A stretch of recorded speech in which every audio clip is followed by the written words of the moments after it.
दिल्ली की शराब नीति में घोटाले में संजय सिंह को राहत नहीं। राउंड रेवेन्यू कोर्ट ने 13 अक्टूबर तक ईडी रिमांड पर भेजा। कार्यकर्ताओं का हंगामा। गाजा में इजराइल की एयर स्ट्राइक्स जारी। हमास ने तेल अवीव पर दागे रॉकेट। जो बाइडन बोले बारीकी से कर रहे हैं निगरानी। सिक्किम में कनेक्टिविटी बहाल करने में जुटी भारतीय सेना। चुंगथांग में बनाया पुल। झीलों की मॉनिटरिंग के लिए राज्य सरकार ने इसरो से मदद मांगी। गौतम अडानी को पछाड़कर मुकेश अंबानी बने देश के सबसे अमीर इंडियन बिजनेसमैन। लिस्ट में 259 अरबपति शामिल। हुरून रिच ने जारी की लिस्ट। 2 नवंबर को यूपी बीजेपी का अनुसूचित जाति महासम्मेलन। 5 लाख की भीड़ जुटाने का रखा गया लक्ष्य। पीएम शाह नड्डा हो सकते हैं शामिल। अयोध्या में नवंबर तक तैयार होंगी रामलला की 3 मूर्तियां। तीनों मूर्तियों में एक गर्भगृह में विराजेगी। मंदिर के फर्श में रंग भरने का काम हुआ तेज। आप देख रहे हैं के न्यूज, खबरों का सारथी। नमस्कार, देश की बात में आपका स्वागत है। मैं हूं मनोज मानस। रुक करेंगे खबरों का। नॉर्थ जिला दिल्ली पुलिस उत्तरी ने अवैध हथियार और गोला बारूद का निर्माता और आपूर्तिकर्ता को गिरफ्तार किया है। एंटी नारकोटिक्स सेल उत्तरी जिले की टीम द्वारा भारी हथियार और गोला बारूद बरामद किया गया है। आपको बता दें कि 30 बोर की एक स्वचालित कार्बाइन, 5 पिस्तौल और 75 जिंदा कारतूस उत्तरी जिले की एंटी नारकोटिक्स सेल की टीम ने फैक्ट्री का भंडाफोड़ किया है। उसकी निशानदेही पर एक स्वचालित कार्बाइन बरामद की गई है। आपको बता दें अर्ध स्वचालित पिस्तौल और 75 जिंदा कारतूस भी बरामद किए गए हैं। उसकी फैक्ट्री से अवैध आग्नेयास्त्र बनाने के उपकरण और मशीनें भी बरामद की गई हैं। लगभग 200 से 250 आग्नेयास्त्रों के निर्माण के लिए कच्चा माल भी बरामद किया गया है। एक carbine, machine gun, 15 centimetre automatic पिस्तौल, 18 सिग्नल शॉट पिस्तौल और विभिन्न बोरों के 229 जीवित कारतूसों की कुल बरामदगी के साथ अवैध आग्नेय अस्त्रों की पूरी श्रृंखला फैक्ट्री का भंडाफोड़ किया गया है। नॉर्थ डिस्ट्रिक्ट के ऑपरेशन स्टाफ की एंटी नारकोटिक्स टीम ने 4 तारीख को एक प्रदीप कासनी गैंग है जो चरखी दादरी हरियाणा से है, उसका एक लड़का गुर्गा वो पकड़ा था और साथ में 28 सेमी ऑटोमेटिक और सिंगल शॉट पिस्टल और कारतूस के साथ में ये पकड़ा था। इस केस में आगे जो सप्लायर चेन पे अटैक करते हुए अब हमने नॉर्थ डिस्ट्रिक्ट की टीम ने एक इनका सप्लायर पकड़ा है और साथ में एक जो मैन्युफैक्चरिंग फैसिलिटी है लोनी में मिली है वो भी बस्ट की है। अब बात अगली खबर की। खबर दिल्ली से है, जहां बीते 4 अक्टूबर को पीएम आपको बता दें पीएस प्रसाद नगर में एक पीसीआर कॉल प्राप्त हुई, जिसमें कॉलर ने बताया कि उसके दोस्त को गली नंबर 1 कृष्णनगर देवनगर दिल्ली के बाहर गोली मार दी गई थी। तुरंत पुलिस टीम मौके पर पहुंची और पाया कि घायल व्यक्ति को बीएल के अस्पताल में स्थानांतरित कर दिया गया है। पुलिस टीम अस्पताल पहुंची और घायल के दोस्त हरीश और नितिन मौजूद थे। उन्होंने घायल की पहचान केशव कक्कड़ उम्र 32 वर्ष बताई। बाद में घायल ने अस्पताल में इलाज के दौरान दम तोड़ दिया, जिसके बाद पीएस प्रसाद नगर के मामला दर्ज कर जांच शुरू कर दी गई है।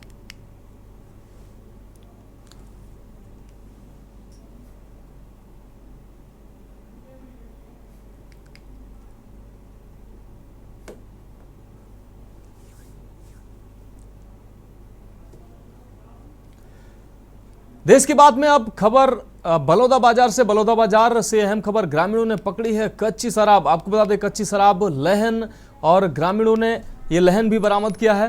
राजा देवरी थाना प्रभारी रघुवीर सिंह की बड़ी नाकामी इस दौरान भी सामने आई है। पिछले 4 दिनों से लगातार कर रहे थे शिकायत, इसके बाद भी कार्रवाई नहीं होने पर राजा देवरी थाने का घेराव भी किया गया है। गुस्साए ग्रामीणों ने पुलिस मुर्दाबाद के नारे भी लगाए हैं। ग्राम पंचायत चांदन का बताया जा रहा है ये मामला। ग्रामीणों ने पकड़ी है कच्ची शराब। तो कच्ची शराब लहन के साथ ग्रामीणों ने पकड़ी है। राजा देवरी थाना प्रभारी रघुवीर सिंह की बड़ी नाकामी भी सामने आई है।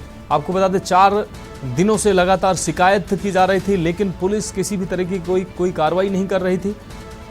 कार्रवाई नहीं होने पर राजा देवरी थाने का घेराव भी आम जनमानस के द्वारा किया गया है। गुस्साए ग्रामीणों ने पुलिस मुर्दाबाद के नारे भी लगाए हैं।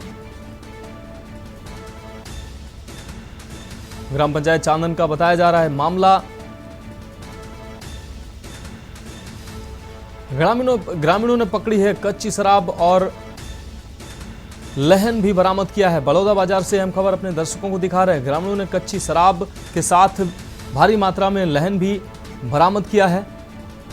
पिछले 4 दिनों से लगातार पुलिस को शिकायत कर रहे थे ये ग्रामीण। उसके बावजूद भी राजा देवरी थाना प्रभारी रघुवीर सिंह बड़ी लापरवाही इनकी सामने आई है। 4 दिनों की लगातार शिकायत के बावजूद भी कोई कार्रवाई नहीं होने पर राजा देवरी थाने का घेराव आम जनमानस ने किया है।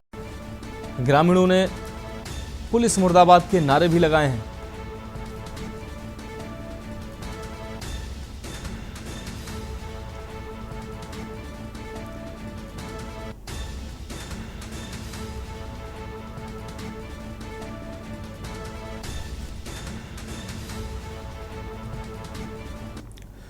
अब बात अगली खबर की। छत्तीसगढ़ में टिकट वितरण पार्टी के गतिविधि को लेकर रायपुर के ब्यूरो चीफ राजीव मिश्र ने आम आदमी पार्टी के प्रांतीय प्रवक्ता विजय झा से औपचारिक चर्चा की।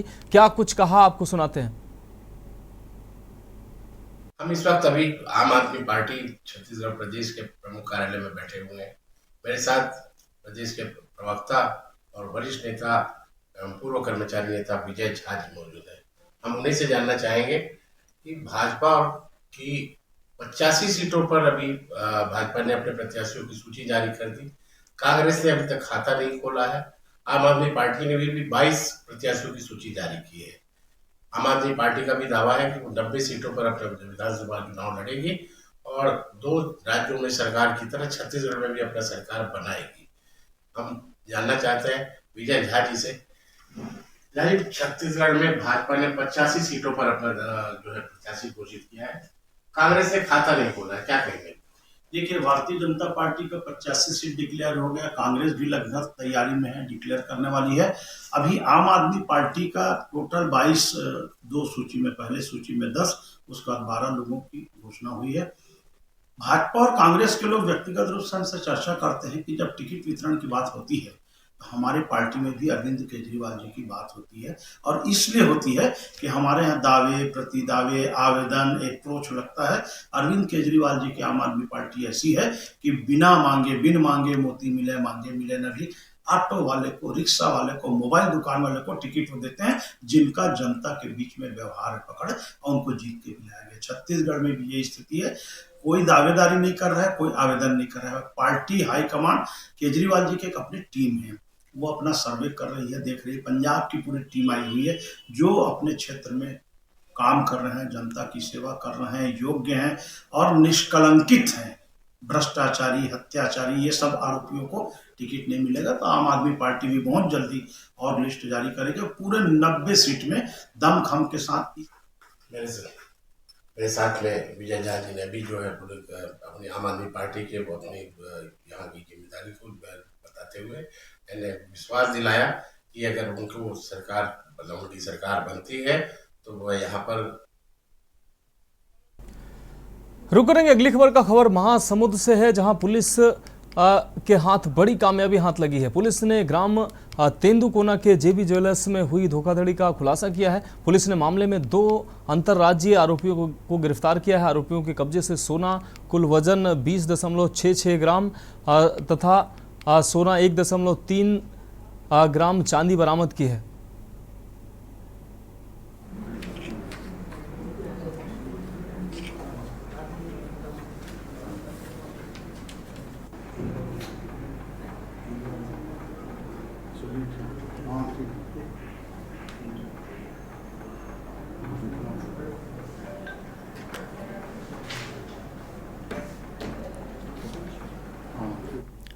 रुक करेंगे अगली खबर का। महासमुंद जिले के कोमा खान थाना क्षेत्र के अंतर्गत राजी टेमरी चेक पोस्ट में 2 अलग अलग मामलों में 5 संदिग्धों के पास से 63 लाख रुपए के सोना और चांदी बरामद की गई है। खुलासा करते हुए एसपी धर्मेंद्र सिंह ने बताया कि चुनाव के मद्देनजर जिले के सभी अंतर्राज्यीय चेक पोस्ट पर जिला पुलिस ने चेकिंग बढ़ा दी है। कोमा खान थाना क्षेत्र के जांच चौकी टेमरी में पुलिस ने खरियार रोड उड़ीसा से आ रही कार में सवार को पकड़ा है, जिससे सोना जब्त किया गया है।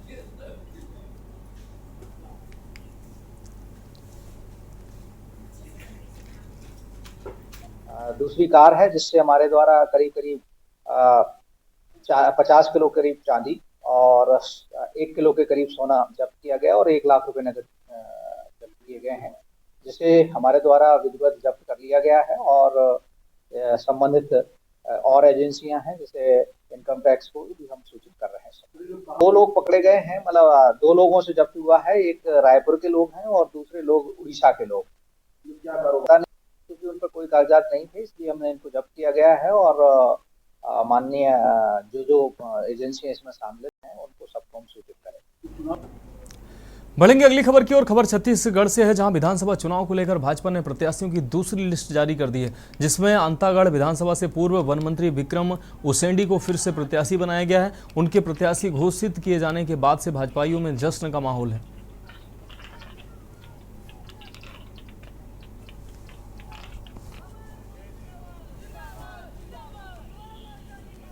देखिए, भारतीय जनता पार्टी ने जो विश्वास व्यक्त किया है और निश्चित रूप से इस क्षेत्र में लगातार पूर्व में भी भारतीय जनता पार्टी सरकार के रहते इस क्षेत्र में जितने विकास के काम हुए थे उसको अच्छे से जनता याद भी रखती है और जनता के साथ हमेशा संपर्क संवाद के साथ साथ इस क्षेत्र में जिस प्रकार से एक संबंध पारिवारिक दृष्टि से बना हुआ था, जनता का जो आशीर्वाद उसके चलते जिस प्रकार से केंद्रीय नेतृत्व ने जो मुझे एक कार्यकर्ता को पार्टी का प्रत्याशी बनाया है, निश्चित रूप से आने वाले क्षेत्र समय में जनता इस क्षेत्र में उनका तो आशीर्वाद मिलना है। उसका बड़ा कारण है कि 5 साल में कांग्रेस की सरकार बनने के पहले जिन वादों और घोषणाओं के साथ ये सरकार बनी थी, कहीं पर भी उसको पूरा क्रियान्वयन करते हुए नजर नहीं आ रही, पूरा वो काम हुआ भी नहीं था। इसके चलते जनता में जबरदस्त नाराजगी देखने को मिल रही है।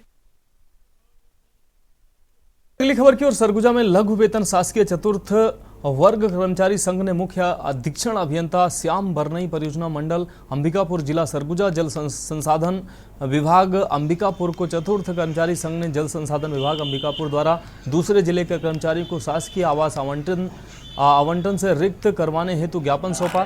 दरअसल सरगुजा जिले में जल संसाधन विभाग द्वारा अंबिकापुर के द्वारा दूसरे जिले के कर्मचारी को शासकीय आवास आवंटन किया गया, जिसे हटाने के लिए छत्तीसगढ़ लघु वेतन चतुर्थ वर्ग के द्वारा ज्ञापन सौंपा गया एवं मांग की गई है कि जल्द से जल्द उनको हटाया जाए, क्योंकि सरगुजा जिले में कई ऐसे शासकीय कर्मचारी हैं जिनको आवास नहीं मिल पाया है, जबकि जो दूसरे जिले में पदस्थ हैं उनको अंबिकापुर आवास दिया गया है। इसके बाद अधीक्षण अभियंता श्याम बरनई परियोजना मंडल अंबिकापुर जिला सरगुजा के द्वारा शासकीय आवास को 15 दिवस के भीतर रिक्त करने को निर्देशित किया गया है।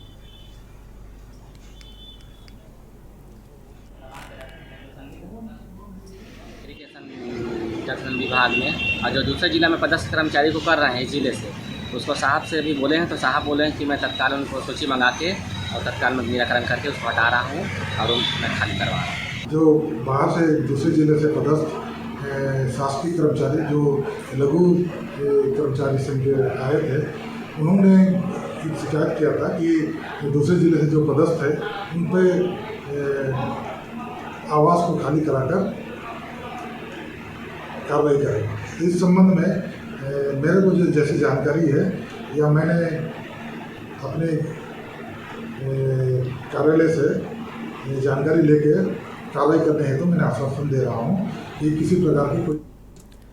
अब बात अगली खबर की। खबर चिरमिरी से है, जहां एमसीबी जिले के अंतर्गत आने वाले इकलौता नगर पालिका निगम चिरमिरी, जहां इन दिनों स्वच्छता के नाम पर जोर शोर से धज्जियां उड़ाई जा रही हैं। बता दें कि नगर पालिका निगम चिरमिरी हमेशा ही किसी न किसी मामलों में चर्चित रहा है। स्वच्छता के नाम पर खुद ही वाहवाही लूटने वाले जनप्रतिनिधि सबसे आगे रहते हैं। ऐसे ही वार्ड नंबर 28 का एक मामला सामने आया है, जहां की पानी खुलने वाले वाल्व के पास लोग पेशाब करते नजर आ रहे हैं, तो टंकी पर वाल्व ही नहीं लगे हैं। लोग पेशाब कर देते हैं, इन्हीं के माध्यम से पूरी जगह पानी की सप्लाई होती है।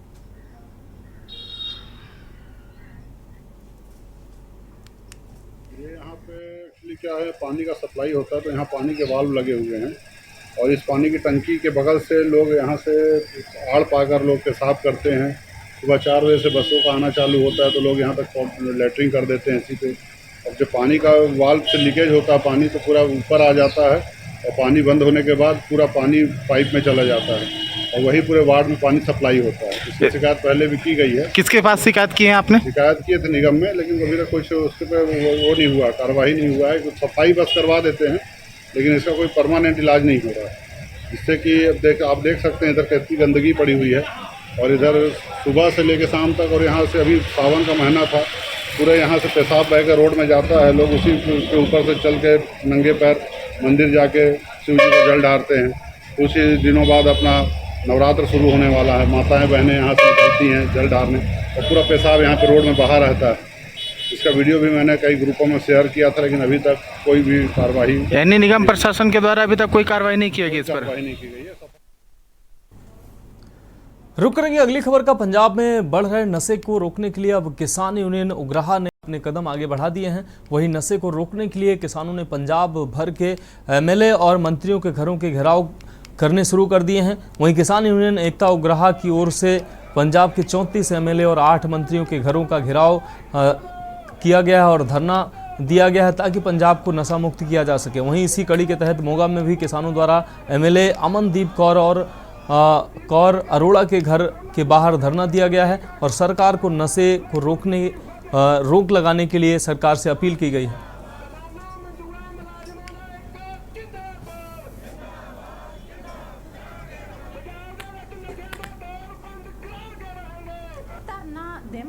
ਜਦੋਂ ਸਾਡੇ ਨਸ਼ੇ ਬੰਦ ਨਹੀਂ ਕਰਦੇ ਸਾਡੇ ਜਵਾਕਾਂ ਦੀ ਜ਼ਿੰਦਗੀ ਬਰਬਾਦ ਕੀਤੀ ਪਈ ਹੈ। ਇੰਨੇ ਨੇ ਪੈਸੇ ਲਾ ਕੇ ਪੜਾਉਨੇ ਆ, ਅੰਗਰੇਜ਼ੀ ਸਕੂਲਾਂ 'ਚ ਪੜਾਉਨੇ ਆ, ਪੰਜਾਬੀਆਂ 'ਚ ਪੜਾਉਨੇ ਆ।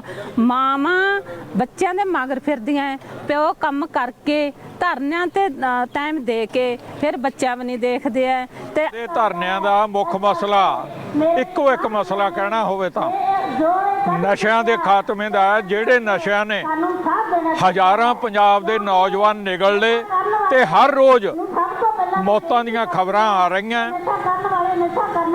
ਇਹਦੇ ਲਈ ਜ਼ਿੰਮੇਵਾਰ ਜਿਹੜੀਆਂ ਫੈਕਟਰੀਆਂ ਸਿੰਥੈਟਿਕ ਚਿੱਟੇ ਵਰਗੇ ਨਸ਼ੇ ਸਮੈਕ ਕਰਕੇ ਪੈਦਾ ਕਰਦੀਆਂ।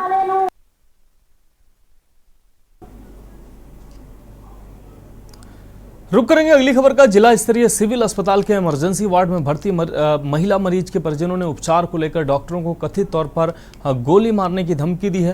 सरकारी अस्पताल के डॉक्टरों के मुताबिक यह कोई पहला मामला नहीं है, पहले भी कई बार यहां डॉक्टरों के साथ बदसलूकी की जा चुकी है। डॉक्टरों ने प्रशासन से मांग की है कि अगर हमें इंसाफ नहीं मिला तो हम विरोध करेंगे। वहीं थाना अध्यक्ष दलजीत सिंह ने बताया कि हमको शिकायत मिली है कि हम बयान ले रहे हैं, कुछ लोगों के बयान रह गए हैं, जल्दी ही इस पर कार्रवाई की जाएगी।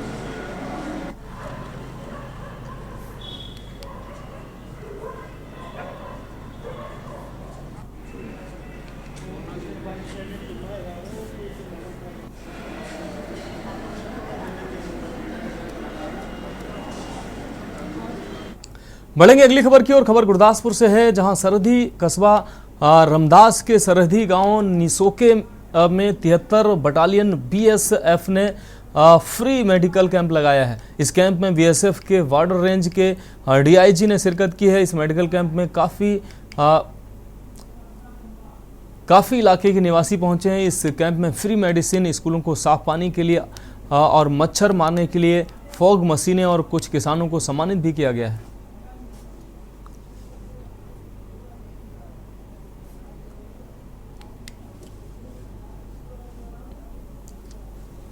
इस स्कूल निशोके स्कूल के प्रांगण में मेडिकल कैंप जो ग्रामीणों के स्वास्थ्य के लिए जो है आयोजन कर रहे हैं, जिसमें जो है अमृतसर आईवी हॉस्पिटल और भी अन्य हॉस्पिटल से जो है सिविल डॉक्टर आए हुए हैं जो इनका हेल्थ चेकअप भी करेंगे। साथ ही साथ जो है जो ज़रूरी दवाइयां हैं वो वितरण करेंगे।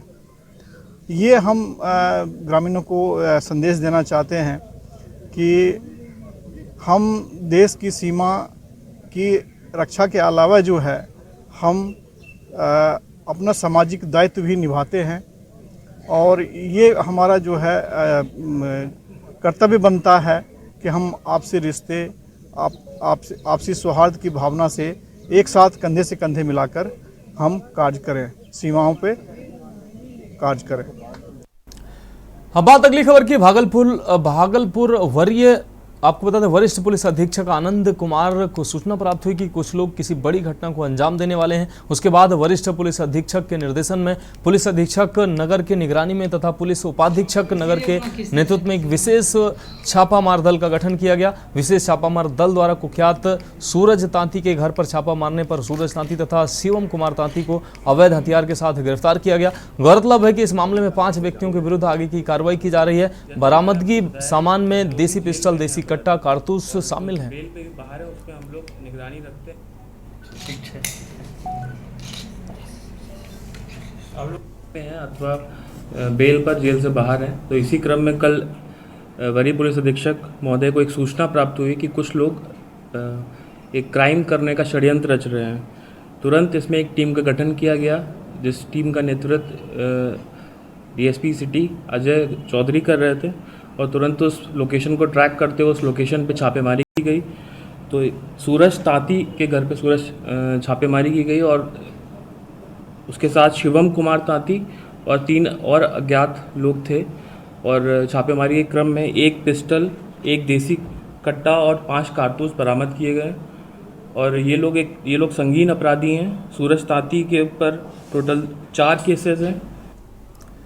तो देश की बात में वक्त एक ब्रेक का है, जल्द हाजिर होंगे।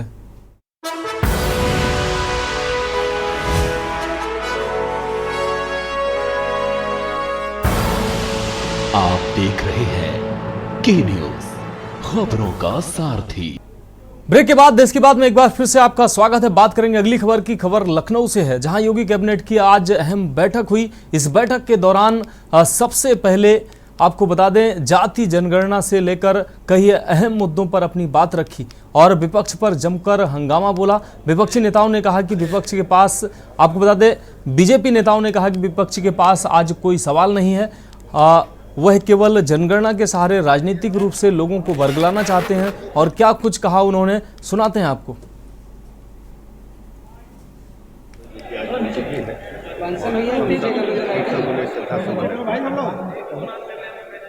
अच्छा, राहुल गांधी कह रहे हैं हमारे जितने कांग्रेस शासित राज्य हैं उनमें हम जाति गणना कराएंगे। 70 साल तक कांग्रेस रही राज्य में। भारतीय जनता पार्टी माननीय प्रधानमंत्री नरेंद्र मोदी जी की गरीब कल्याण योजनाओं को लेकर के जन जन में है और बीजेपी के प्रति लगातार लोगों का भरोसा बढ़ रहा है। आप देखेंगे कि 2024 का जब परिणाम आएगा, भारतीय जनता पार्टी प्रचंड बहुमत की पुनः माननीय मोदी जी के नेतृत्व में सरकार बना चुकी है। क्या विपक्ष के पास कोई मुद्दा नहीं है, कोई विषय नहीं है। सरकार के खिलाफ इतने लंबे 9.5 साल के कार्यकाल के बावजूद कोई गंभीर आरोप नहीं है। इसलिए केवल और केवल जनता का ध्यान भटकाने के लिए, जनता को भ्रमित करने का काम कर रहे हैं। निश्चित रूप से भारतीय जनता पार्टी ने जिन 9.5 साल के कार्यकाल में आदरणीय मोदी के द्वारा देश को आगे ले जाने के लिए गांव, गरीब, हर वर्ग धर्म के व्यक्ति को विकास की किरणें पहुंचाने के लिए, लोक कल्याणकारी योजनाओं को पहुंचाने का काम किया है। इसलिए आज विपक्ष के पास कुछ है नहीं और निश्चित रूप से देश पुनः तीसरी बार देश का प्रधानमंत्री बनाने का काम मोदी जी करने जा रहा है। मैं तो सच्ची श्रद्धांजलि देता हूँ कि पिछड़ों को धरातल पर साइकिल से चलकर साइकिल को सत्ता मिलाए और पिछड़ों के अंदर चेतना जगाई कि किन परिस्थितियों के अंदर ये पिछड़े हैं और ऐसे लोगों को संवैधानिक अधिकार देने के लिए खड़ा किया। ऐसे जो है, इसीलिए उनको आपने देखा होगा कि उनके जब अंतिम संस्कार में किस तरीके से कोई ऐसा दल नहीं बचा होगा जिन्होंने दलीय निष्ठा को तोड़कर उनको सम्मान न दिया होगा। अगली खबर के नए भारत का नया उत्तर प्रदेश की अवधारणा तथा केंद्र व प्रदेश सरकार की उपलब्धियों को जन जन तक पहुंचाए जाने के उद्देश्य से सूचना एवं जनसंपर्क विभाग उत्तर प्रदेश द्वारा महावीर पार्क सिविल लाइन में लगाई गई 3 दिवसीय चित्र प्रदर्शनी का सांसद राजेश वर्मा व भाजपा जिलाध्यक्ष राजेश शुक्ला ने फीता काटकर शुभारंभ किया। सांसद ने भाजपा जिलाध्यक्ष के साथ चित्र प्रदर्शनी का अवलोकन करते हुए प्रदर्शनी की सराहना की है। सांसद ने कहा है कि यह चित्र प्रदर्शनी पीएम नरेंद्र मोदी व प्रदेश के सीएम योगी आदित्यनाथ द्वारा किए गए विकास कार्यों का आईना है प्रदर्शनी से आम जनमानस सरकारी योजनाओं से अवगत होंगे तथा सरकार द्वारा किए गए विकास कार्यों की जानकारी भी होगी। भाजपा जिला अध्यक्ष राजेश शुक्ला ने कहा कि इस प्रदर्शनी में सरकार द्वारा किसानों, महिलाओं, युवा वर्ग, समाज के वंचित वर्गों एवं आम जन के जीवन स्तर में सुधार के लिए स्वचालित और संचालित योजनाओं और नवाचारों को चित्र प्रदर्शनी के माध्यम से दर्शाया गया है। आज एक प्रदर्शनी का उद्घाटन किया गया है जी, माननीय सांसद जी और मैं भी साथ में था और सभी हमारे यहाँ के लोग थे, सम्राट लोग। बहुत सारी योजनाएं हमारी उत्तर प्रदेश सरकार की और केंद्र सरकार की चल रही हैं, लोगों की जानकारी में आसानी से आए और लोग उसका लाभ उठा सकें, इसके लिए ये प्रयास किया गया है, ये प्रदर्शनी लगाई गई है। उत्तर प्रदेश सरकार की तरफ से सूचना एवं प्रसारण विभाग के द्वारा आज ये महावीर उद्यान में हमारे उत्तर प्रदेश और केंद्र की जो तमाम योजनाएं चली, विकास प्रदर्शनी का यहाँ पर आयोजन हुआ है। और अभी हम लोगों ने हमारे जिलाध्यक्ष राजेश शुक्ला दोनों लोगों ने मिलकर के उसका उद्घाटन किया है। अब बढ़ेंगे अगली खबर की ओर। मैनपुरी में केंद्रीय राज्य मंत्री एसपी सिंह बघेल मैनपुरी के जिला न्यायालय तारीख पर पहुंचे। वर्ष 2022 में वह करहल विधानसभा सीट से सपा राष्ट्रीय अध्यक्ष अखिलेश यादव के खिलाफ चुनाव लड़े थे। उसी दौरान उनके ऊपर हमला हुआ था। उसी के मुकदमे की तारीख पर वह मैनपुरी जिला न्यायालय पहुंचे थे। एसपी सिंह बघेल ने मुलायम सिंह यादव को धरती पुत्र व मेहनती नेता बताते हुए धरती पुत्र के घर में ट्विटर पुत्र के रूप में अखिलेश यादव हैं, जो केवल ट्वीट करते हैं। सेफी में दाह संस्कार में भी सम्मिलित हुआ था। तो आज ये याद आ रही है कि वो आज 2022 में जब मैं भारतीय जनता पार्टी का प्रत्याशी के रूप में यहाँ करहल चुनाव लड़ने आया था, तो एक हमला हुआ था जिसका मुकदमा मेरे द्वारा कायम कराया गया था। मुकदमा अपराध संख्या 41/2/2022 under section 147, 48, 49, 427, 307 7 criminal amendment act और जनप्रतिनिधि अधिनियम कानूनों के तहत उसमें आज साक्ष्य हेतु आया था। आज साक्ष्य के लिए पहुंचे हैं, क्या संयोग है? क्योंकि राजनीतिक गुरु की आज पहली पुण्यतिथि है, क्या मैं उनके प्रति अपनी श्रद्धांजलि अर्पित करना चाहूँगा। ईश्वर अपने चरणों में उनको स्थान दे। उनके उत्तराधिकारी के बारे में कुछ कहेंगे? उनके उत्तराधिकारी के बारे में क्योंकि मुखर वक्ता हैं आप, खुल के बोलते हैं, आज हमें कुछ उनके उत्तराधिकारी के बारे में यही कहना चाहेंगे। आज मुलायम सिंह यादव जी की पुण्यतिथि है, तो मैं जब वो बीमार थे तो मेदांता हॉस्पिटल में संपूर्ण विपक्ष में मिलने वाला प्रथम व्यक्ति था। इसके बाद उनकी देहावसान पर सेफई में दाह संस्कार में भी सम्मिलित हुआ था। तो आज ये याद आ रही है कि वो धरती पुत्र थे, मेहनती नेता थे, लेकिन धरती पुत्र के घर में ट्विटर पुत्र के रूप में अखिलेश यादव हैं, जो केवल ट्वीट करते हैं। बढ़ेंगे अगली खबर की ओर। खबर वाराणसी से है, जहां दीपावली से पहले प्रदेश की सड़कों को गड्ढा मुक्त करने मुख्यमंत्री के दिए गए निर्देश के बाद शहर की सड़कों और गलियों को दुरुस्त करने का कार्य तेजी से हो रहा है। साथ ही सीएम योगी ने कहा है कि नई बनने वाली सड़कों की 5 वर्षों तक गारंटी होनी चाहिए। इसके लिए सड़क व निर्माण करने वाली कंपनी या ठेकेदार की जिम्मेदारी होगी। लेकिन आपको बताते चलें कि नगर निगम द्वारा किए जा रहे कार्यों की गुणवत्ता को जांचने अब विधायक सौरभ श्रीवास्तव पहुंचे हैं और गली निर्माण में यूज हो रहे मटेरियल को देखकर नगर आयुक्त नाराज दिखे हैं। कलेक्टर नागेश सिंह के खिलाफ थाने में एफआईआर दर्ज कराई है।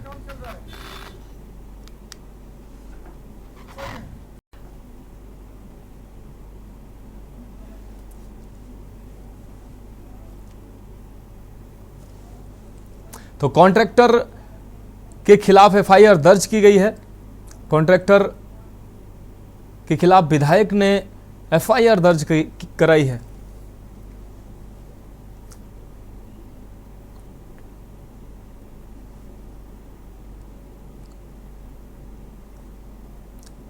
तो नगर निगम के कॉन्ट्रैक्टर के खिलाफ विधायक ने खराब मटेरियल के लिए एफआईआर दर्ज कराई है। कॉन्ट्रैक्टर को ब्लैक लिस्ट करने की भी मांग की गई है। तो निर्माण में गुणवत्ता विहीन मटेरियल यूज होने पर नाराज दिखे हैं विधायक और नगर निगम के कॉन्ट्रैक्टर के खिलाफ एफआईआर दर्ज कराई है।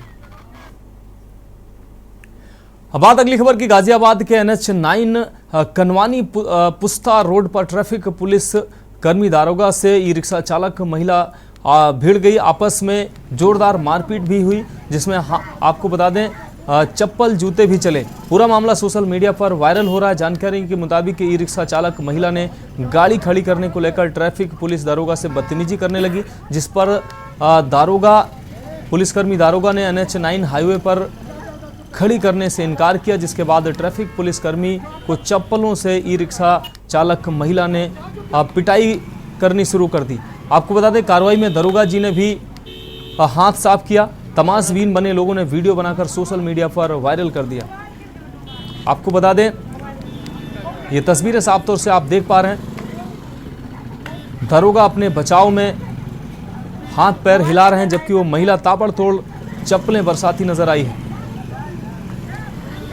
ई रिक्शा हटाने को लेकर यह विवाद हुआ है। ई रिक्शा हटाने को लेकर पुलिस कर्मी ने ई रिक्शा हटाने को कहा, जिसके बाद ये महिला अभद्रता पर उतर आई और पुलिसकर्मी के साथ चप्पल बरसाती नजर आई है। और पुलिसकर्मी हाथ जोड़ता भी नजर आ रहा है, लेकिन ये महिला रुकती नजर नहीं आई है।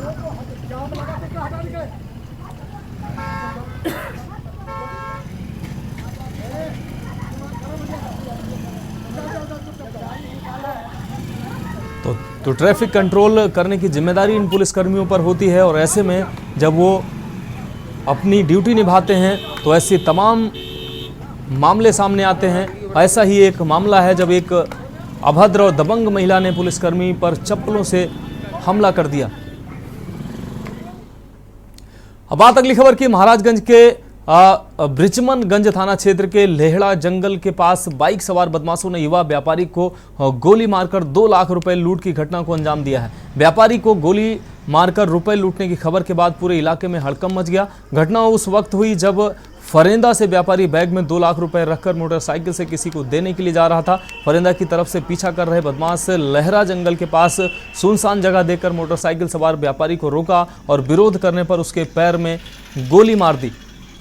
गोली मारकर रुपए लूटकर वो फरार हो गए। घटना के बाद स्थानीय लोगों ने पुलिस को सूचना दी और मौके पर फरेंदा पुलिस और ब्रिजमनगंज थाने की पुलिस के साथ साथ फरेंदा पुलिस अधीक्षक डॉक्टर कौस्तुभ मौके पर पहुंचकर जांच पड़ताल में जुट गए और जल्द ही घटना की खुलासा की बात उन्होंने कही।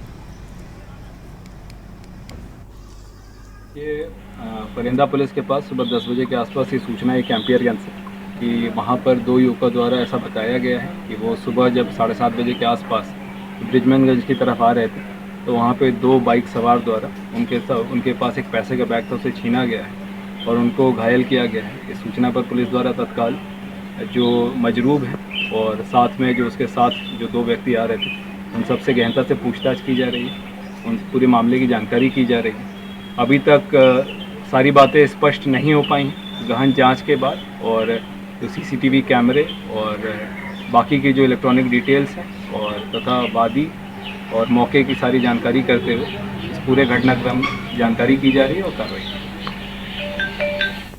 अगली खबर औरैया से है, जहां जिलाधिकारी नेहा प्रकाश ने कलेक्ट्रेट स्थित मानस सभागार में विद्युत कार्यों की विस्तार पूर्वक समीक्षा की है। विद्युत कार्यों की समीक्षा के दौरान विद्युत वसूली, ट्रांसफार्मर, पोल, तार, केबल आदि की उपलब्धता के संबंध में जानकारी ली है। जिलाधिकारी औरैया नेहा प्रकाश ने विद्युत कार्यों की समीक्षा के दौरान विद्युत वसूली खराब पाए जाने पर 3 अवर अभियंताओं पर कड़ी नाराजगी जाहिर करते हुए खराब वसूली पाए जाने पर जिलाधिकारी औरैया नेहा प्रकाश ने चपटा फीडर के अवर अभियंता के राठौर, भगवतीपुर फीडर के अवर अभियंता अजय कुमार श्रीवास्तव, देवरपुर फीडर के अवर अभियंता दीपक कुमार राम को प्रतिकूल प्रविष्टि देने के अधीक्षण अभियंता ब्रिजमोहन को निर्देशित किया है। जिलाधिकारी औरैया नेहा प्रकाश ने अधीक्षण अभियंता ब्रिजमोहन को यह भी निर्देश दिए हैं कि यदि अगली बैठक से पूर्व इन अवर अभियंताओं की कार्यप्रणाली में सुधार नहीं पाया जाता है तो विभागीय कार्रवाई हेतु लिखा जाएगा।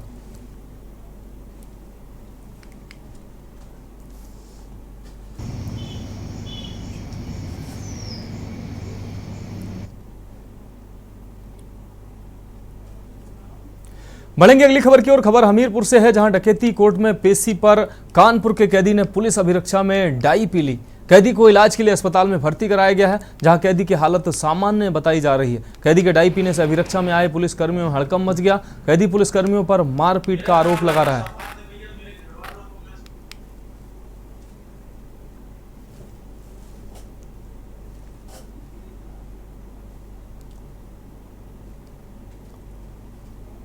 करा चुका, ठीक है। और ये बहुत ही सातिर अपराधी है सर, ये बहुत ही सातिर अपराधी है साहब। इसको चूँकि हमको आदेश है कि ये बंद गाड़ी में लाओगे, बंद गाड़ी में ले जाओगे, ठीक।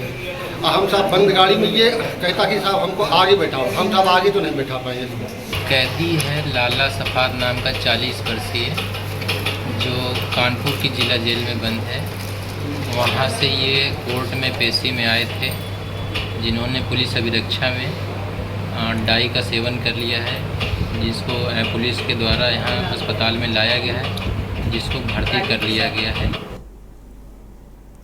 रुक करेंगे अगली खबर का। देवबंद में 3 अक्टूबर को हुई 12वीं के छात्र पंकज की हत्या का पुलिस ने मंगलवार को खुलासा किया तो हर कोई हैरान रह गया। पंकज की हत्या उसके चाचा के बेटे अनुराग ने अपने साथी उज्जवल की मदद से की थी। हत्यारोपी अनुराग ने अपने भाई की हत्या को अंजाम देने के लिए ऑनलाइन छुरा मंगवाया, फिर 80 लाख की प्रॉपर्टी को हथियाने के लिए हत्याकांड को अंजाम दे डाला। दोनों ने पंकज की गर्दन छुरे से काटकर उसको मौत के घाट उतार दिया और उसकी लाश को नदी में फेंककर फरार हो गए थे। इस हत्या के पीछे 80 लाख रुपए कीमत की एक जमीन थी, जिसका इकलौता वारिस पंकज था, और उसी जमीन के लालच में आकर अनुराग ने अपने साथी उज्जवल के साथ मिलकर अपने ताऊ के बेटे की गला काटकर निर्मम तरीके से हत्या कर दी। पुलिस ने पूरे हत्याकांड को खोलने के लिए 500 CCTV कैमरे तक खंगाल डाले।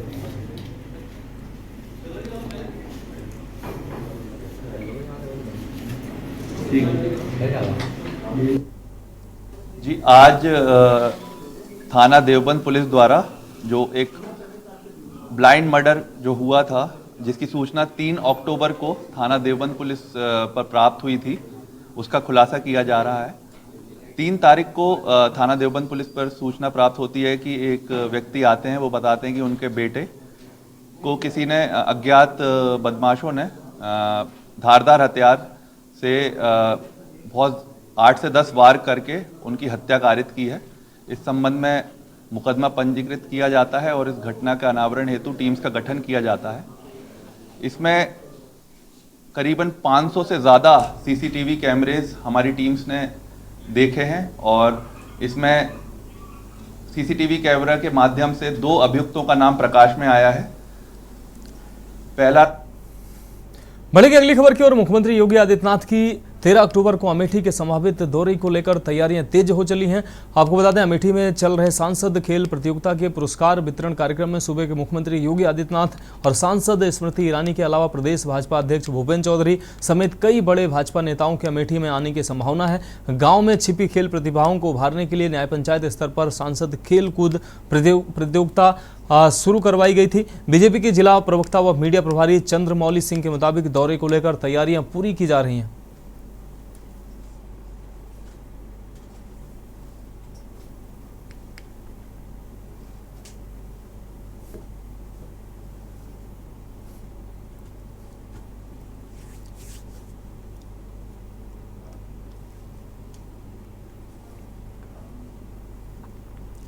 बढ़ेंगे अगली खबर की ओर। कुमाऊं विश्वविद्यालय के हैरी मिटेज सभागार में वाणिज्य विभाग द्वारा आयोजित होम स्टे एवं भारतीय हिमालय क्षेत्र सतत विकास सेमिनार कार्यक्रम में नैनीताल पहुंचे केंद्रीय रक्षा राज्य मंत्री अजय भट्ट ने गृह प्रवास, पर्यटन एवं भारतीय हिमालय क्षेत्र में सतत विकास संभावनाएं एवं चुनौती विषय की पुस्तक का विमोचन किया है। केंद्रीय रक्षा राज्य मंत्री अजय भट्ट ने कहा कि प्रधानमंत्री नरेंद्र मोदी के 12 अक्टूबर को पिथौरागढ़ आगमन पर लोगों में खासा उत्साह है।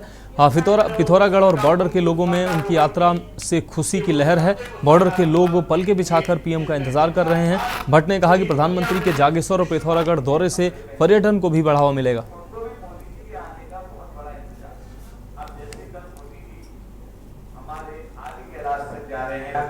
जबरदस्त उत्साह है मोदी जी के प्रति, बच्चे में उत्साह है। मैं तो बॉर्डर के इलाकों में भी देख के आया हूँ। अपने जो लोकल परिधान होते हैं उसमें माताएं बहनें तैयारी में लगी हैं। जगह जगह से मोदी जी आ रहे हैं और उनके प्रति जो आकर्षण है, उनके प्रति जो प्रेम है, वो अद्भुत है।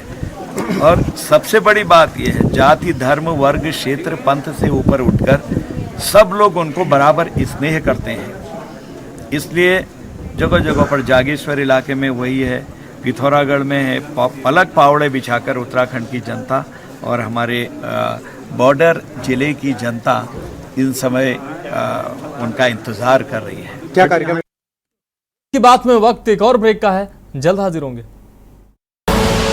आप देख रहे हैं के न्यूज़, खबरों का सारथी।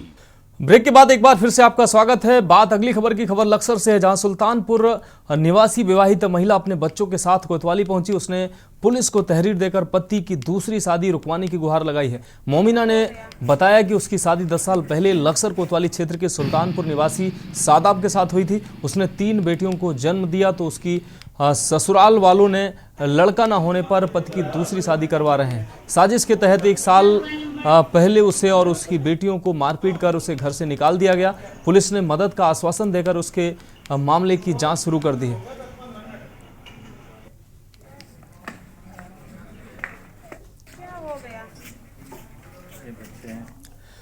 अब बात अगली खबर की खबर रुड़की से है, जहां बीटीगंज के दिगंबर जैन धर्मशाला में रामलीला समिति बीटीगंज ने पत्रकार वार्ता का आयोजन किया है, जिसमें पदाधिकारियों ने 104वें रामलीला मंचन का आयोजन भव्य रूप से करने की बात कही है। साथ ही इस वर्ष से टीवी कलाकार रामलीला का मंचन करेंगे। यह आयोजन महाकाली शोभा यात्रा से शुरू होकर राम भरत मिलाप पर संपन्न होगा। समिति के महामंत्री सौरभ सिंघल ने बताया कि 11 अक्टूबर को महाकाली की शोभा यात्रा पूरे शहर में घूमेगी और फिर मंचन स्थल पर आकर संपन्न होगी। 12 अक्टूबर को भव्य उद्घाटन नगर के गणमान्य लोगों के बीच होगा और 14 अक्टूबर को ताड़का वध का मंचन होगा। साथ उन्होंने अन्य कार्यक्रमों की भी जानकारी दी। संरक्षक पूर्व विधायक सुरेश चंद्र जैन ने बताया कि 24 अक्टूबर को नेहरू स्टेडियम में दशहरा मेला होगा, जिसमें रावण, मेघनाथ और कुंभकर्ण के अलावा डेंगू का पुतला जलाया जाएगा। साथ ही पुतलों की लंबाई 70 फीट के पुतले बनेंगे। 25 अक्टूबर को राम भरत मिलाप और उसके बाद शोभा यात्रा और मंचन स्थल पर स्कूली बच्चों का कार्यक्रम होगा, जिसमें बेटी बचाओ बेटी पढ़ाओ थीम रहेगी।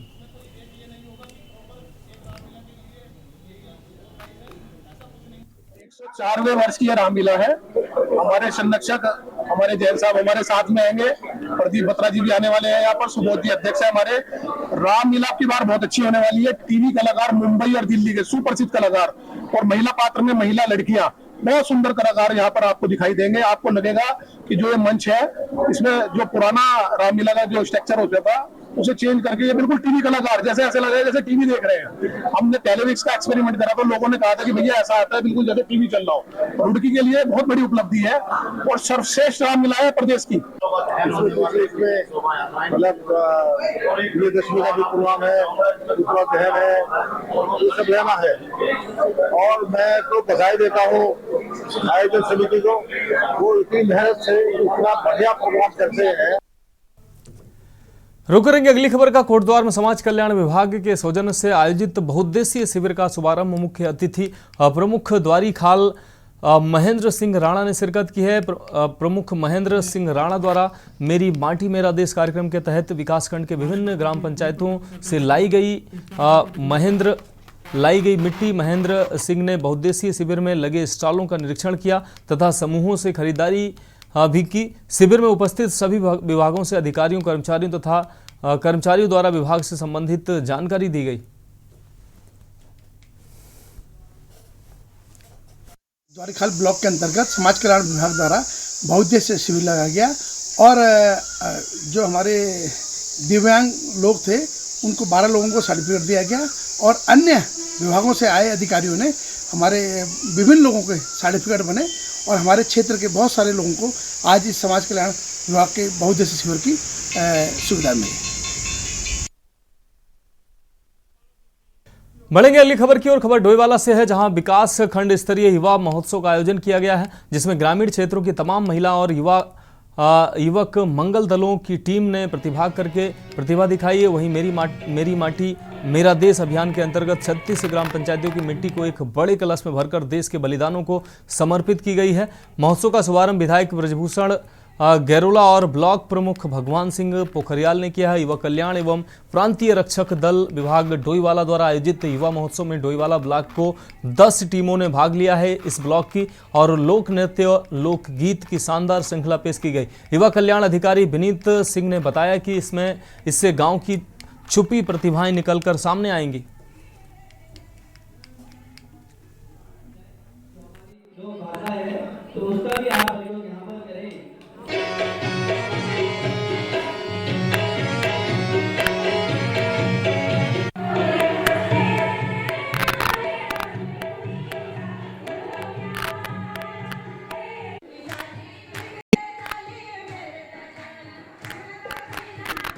आज यहाँ विकासखंड स्तर पर जो कार्यक्रम हो रहा है, मेरी माटी और मेरा देश, ये कार्यक्रम तो ये हो रहा है, इसमें जो ग्राम पंचायत की जितनी भी मिट्टी आई थी वो एक बड़े कलश में भर के विकासखंड से और जनपद स्तर पर जाएगी। उसके बाद वो राजपथ दिल्ली के लिए भेज दी जाएगी।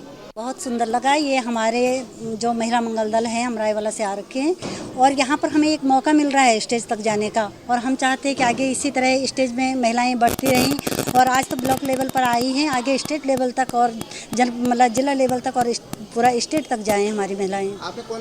विकासखंड डोईवाला में युवा महोत्सव, युवा कल्याण विभाग और प्रांतीय जो हमारा PRD जिसे कहते हैं, उसके सौजन्य से आज यहाँ पे युवा महोत्सव का कार्यक्रम हुआ है। और यहाँ पर हमारे ब्लॉक के महिला मंगल दल के जितने भी हमारी टीमें हैं, उनके द्वारा इसमें जो सांस्कृतिक टीम है उनके द्वारा इसमें पार्टिसिपेट किया गया। तो देश की बात में आज मेरे साथ इतना ही। मुझे दीजिए इजाजत और आप देखते रहिए के न्यूज़ इंडिया। आप देख रहे हैं के न्यूज़, खबरों का सारथी।